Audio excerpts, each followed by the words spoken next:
Hello all, welcome to my channel. வர்ணிகாவோட lunch recipe எப்படி செய்கிறதுன்னு பார்த்துடலாமா? ஒரு முருங்கைக்காயை நல்லா நீளமாக நறுக்கி எடுத்துக்கிட்டேன். ஒரு தக்காளி, ஒரு 4-5 வெங்காயத்தை குட்டி குட்டியாக நறுக்கிக்கிட்டேன். ஒரு 5-6 பல் பூண்டை உரிச்சு வச்சுக்கிட்டேன். இது எல்லாத்தையும் ஒரு பவுலில் மாற்றிக்கிட்டு இதை வேக வைக்கிறதுக்கு தேவையான அளவு தண்ணி ஆட் பண்ணிக்கலாம்.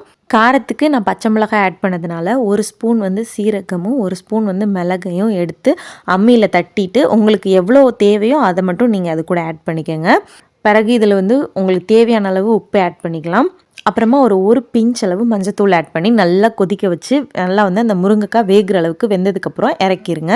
அந்த முருங்கைக்காயை மட்டும் தனியாக எடுத்து அந்த நடுவில் உள்ள சொதியை மட்டும் அப்படியே ஒரு ஸ்பூனை வச்சு இழுத்திங்கன்னா வந்துடும். அதை தனியாக எடுத்து வச்சுக்கலாம். இதுக்கு நெய் ஊற்றி கடுகு உளுந்தம் பருப்பு போட்டு தாளிப்பும் கொடுத்து அதுக்கப்புறம் நெய்யில் போட்டு ஆட் பண்ணிக்கலாம். நான் ஆனால் அப்படி பண்ணலை. இந்த சொதியை மட்டும் எடுத்து ஒரு மண் பாத்திரத்தில் எதையோ நீங்கள் ஒரு மிக்ஸ் பண்ணுற பாத்திரத்தில் மாற்றிக்கிட்டு தேவையான அளவு சாதம் போட்டு நம்ம வேக வச்சுருக்க அந்த வெங்காயம் தக்காளியை இது கூட ஆட் பண்ணிக்கலாம். உங்கள் அந்த பேபியோட ஏஜை பொறுத்து, இல்லைன்னா நீங்கள் அந்த சாரை மட்டும் ஆட் பண்ணிவிட்டு உப்பு போட்டு நெய் ஊற்றி அதுக்கப்புறம் மற்ற வச்சு நல்லா கடைஞ்சிட்டு நீங்கள் குழந்தைங்களுக்கு சாப்பிட்றதுக்கு கொடுத்துடலாம். இந்த மாதிரி இன்ட்ரெஸ்டிங்கான வீடியோ பார்க்குறதுக்கு நம்ம சேனலை சப்ஸ்கிரைப் பண்ணி வச்சுக்கோங்க. தேங்க்யூ.